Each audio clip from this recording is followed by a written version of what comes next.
বিপ্লবী কানাইলাল দত্তকে ফাঁসি দেওয়া হয়েছিল কারণ তিনি ব্রিটিশ শাসনের একজন উচ্চপদস্থ পুলিশ কর্মকর্তাকে হত্যা করেছিলেন, যা তখনকার ঔপনিবেশিক আইনে সরাসরি মৃত্যুদণ্ডযোগ্য অপরাধ ছিল।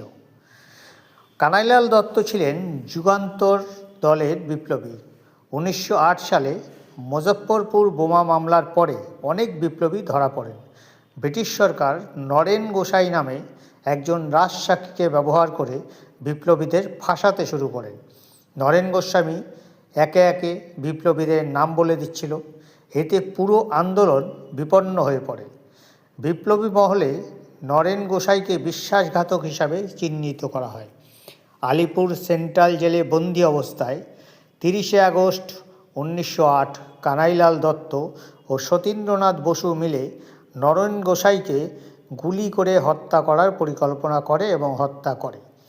জেলের ভেতরে পরিকল্পিত হত্যা ছিল বলে আদালত এটিকে ইচ্ছাকৃত ও পূর্ব পরিকল্পিত খুন বলে চিহ্নিত করে।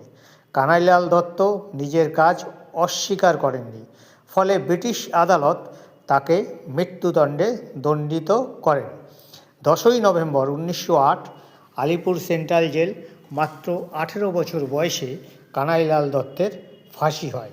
কানাইলাল দত্তকে ব্রিটিশ সরকার খুনি বললেও ভারতীয় স্বাধীনতা আন্দোলনে তিনি ছিলেন একটি পরিচিত নাম। বিশ্বাসঘাতকতার বিরুদ্ধে আত্মবলিদানকারী এক তরুণ বিপ্লবী।